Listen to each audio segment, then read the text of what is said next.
Episode 135 Sweety Chopra.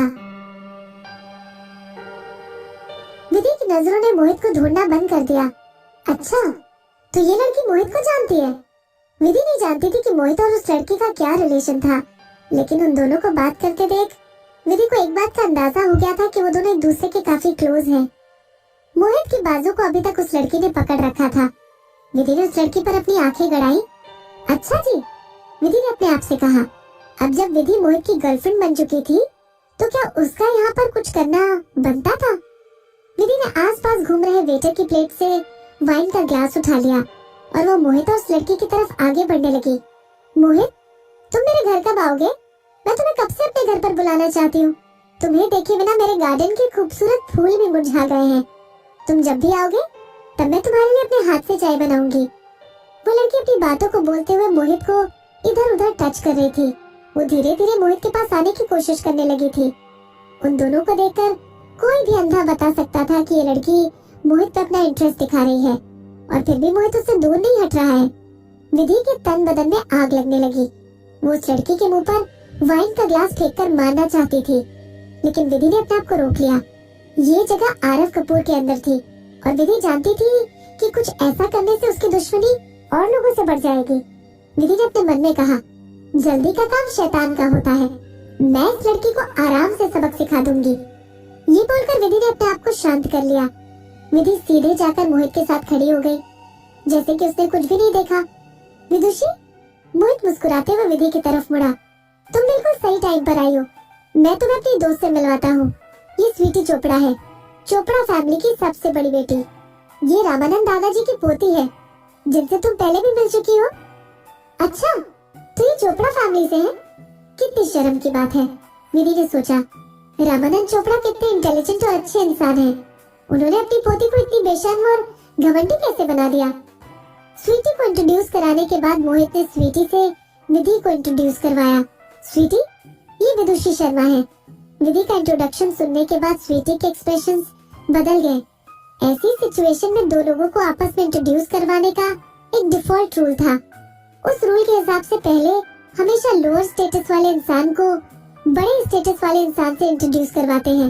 ये rule मोहित के लिए डेफिनेटली कोई नई चीज नहीं थी, लेकिन मोहित ने फिर भी पहले स्वीटी को विदुषी से इंट्रोड्यूस करवाया। ऑब्वियसली स्वीटी विधि से हाई स्टेटस की थी।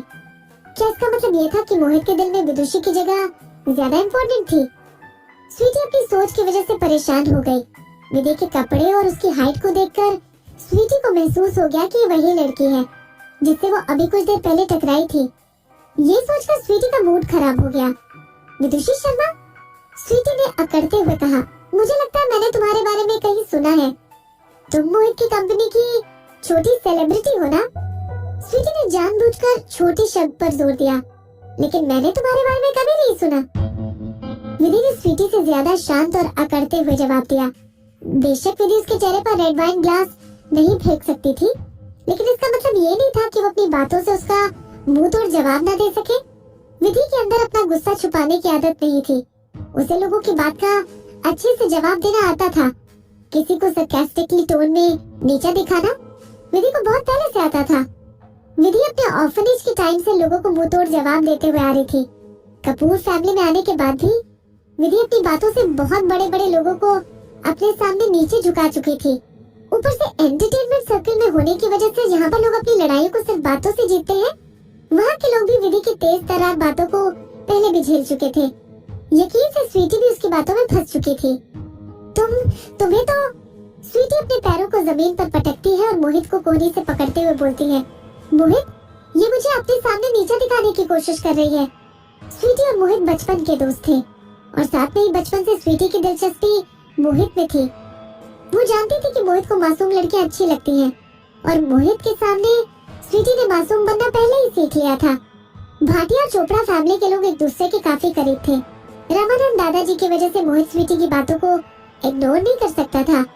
मोहित ने कुछ इस तरह स्वीटी से बात की जैसे कि कोई बड़ा भाई अपनी छोटी बहन को समझा रहा हो। अब तुम छोटी बच्ची नहीं हो, तुम्हें कोई क्यों नीचा दिखाएगा? तुम और विदुषी सेम इंडस्ट्री में नहीं हो। अगर उसने तुम्हारे बारे में नहीं सुना तो उसमें कौन सी बड़ी बात हो गई? सेम इंडस्ट्री से नहीं है? स्वीटी ने खुश होकर तिरछी नजर से विधि को देखा। ओह राइट, जैसी छोटी सेलिब्रिटी के लिए मेरे बारे में जानना थोड़ा मुश्किल होगा। अपना मेन काम खत्म करने के बाद तुम्हारी जैसी लड़कियों को अपने आसपास के लोगों को खुश करना पड़ता है और फिर अपने कनेक्शन बनाकर ऐसे रिसेप्शन में एंट्री लेनी पड़ती है। तुम्हें मेरी जैसी लड़की को जानने का मौका ही कहाँ मिला होगा। मैं तुम्हारे लेवल तक नहीं झुक सकती। हे भगवान, मोहित की सेम इंडस्ट्री वाली बात का मतलब ऐसा बिल्कुल नहीं था, लेकिन उसके वर्ड्स काफी मिसलीडिंग थे। अपनी बातों को पूरा करते हुए स्वीटी ने मोहित के कंधे पर हाथ रख लिया और मोहित ने स्वीटी का हाथ अपने कंधे से हटाने के बारे में सोचा। जब उसने विधि की आंखों में आग देखी, झूमर के नीचे विधि हाथ में वाइन का ग्लास पकड़े हुए अपनी चाल ढाल को ठीक करते हुए वहाँ आई थी। मोहित के मन में सिर्फ एक ही बात आई, विधि ने जरूर स्वीटी को उसका हाथ पकड़ते हुए देख लिया होगा, लेकिन विधि ने ऐसा प्रिटेंड किया कि उसने कुछ नहीं देखा। मोहित निराश था और वो समय स्वीटी को चुप नहीं करवा पाया।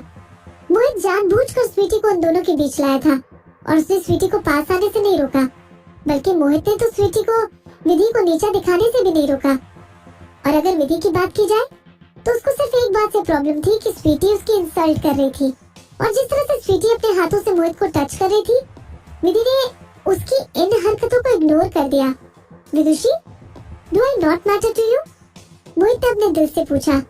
अपना जवाब पाने के लिए मोहित ने अपने एक्सप्रेशन को बिना बदले विधि की तरफ देखा। विधि ने अपनी उंगलियों को आपस में जकड़ लिया। वो बस रेड वाइन फेंकने ही वाली थी, अकेली स्वीटी के ऊपर नहीं, बल्कि इस बार मोहित और स्वीटी दोनों पर। वो दोनों ऐसे एक्टिंग कर रहे थे जैसे कि विधि वहाँ खड़ी ही ना हो। नहीं, विधि को स्वीटी की सोच से फर्क नहीं पड़ता था, चाहे स्वीटी को मोहित और उसके बीच के रिलेशनशिप के बारे में पता हो या ना हो। विधि के पास स्वीटी से लड़ने के लिए कोई रीजन नहीं था, लेकिन मोहित का क्या? मोहित ने ही विधि और उसके बीच के रिलेशनशिप की शुरुआत की थी। वो अब किसी और के क्लोज कैसे जा सकता था? उन दोनों को देखकर विधि की इच्छा नहीं हुई कि वो कोई सीन क्रिएट कर दे, और उसने अपनी एरोगेंस को इग्नोर करते हुए अपने चेहरे पर काम एक्सप्रेशन मेंटेन कर लिए। ऐसा करने के बाद भी विधि का दिल पुरानी बातों के बारे में सोचने से दुख रहा था। पिछली जिंदगी में विधि के साथ ऐसा ही कुछ आरव कपूर ने किया था। वो विधि और अपने बीच किसी दूसरी लड़की को ले आया था, जिसकी वजह से लोगों ने विधि का बहुत मजाक उड़ाया। अब वो एक बात समझ चुकी थी, एक बार आदमी का किसी और लड़की पर दिल आने के बाद वो अपनी बीवी तक को भूल सकता है। विधि स्वीटी के साथ इस मीनिंगलेस लड़ाई को और नहीं लड़ना चाहती थी। हालांकि स्वीटी ने उसको ताने मारना बंद नहीं किया। क्या हुआ, तुम चुप क्यों हो गई? तुम्हारे पास क्या मेरी बातों का जवाब नहीं है?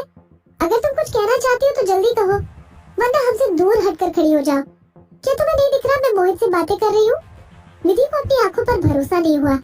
उसके सामने खड़ी हुई लड़की मोहित के सामने उसके साथ बदतमीजी कर रही थी। विधि ने तिरछी नजर से मोहित को देखा और वहाँ से जाने लगी। क्राउड की तरफ जाते हुए विधि की चाल ढाल से उसके एटीट्यूड के बारे में पता लगाया जा सकता था। उस समय मोहित को सबसे ज्यादा डर लगा, जैसे कि अगर विदुषी भीड़ के बीच चली गई तो वो उसको कभी वापस नहीं ला पाएगा। विदुषी, मोहित ने पीछे से विधि को आवाज लगाई और अपने कंधे पर से स्वीटी का हाथ झटक दिया। मोहित ने विधि के पीछे चलना शुरू कर दिया। विधि ने उसकी आवाज सुन ली थी, लेकिन वो नहीं रुकी। वो अपना सर ऊपर की तरफ उठाकर आगे बढ़ती रही। तभी अचानक से उसको अपने कंधे पर किसी का हाथ महसूस हुआ। वो पीछे मुड़ी और उस शख्स को देखकर बोली, मुझे जाने दो।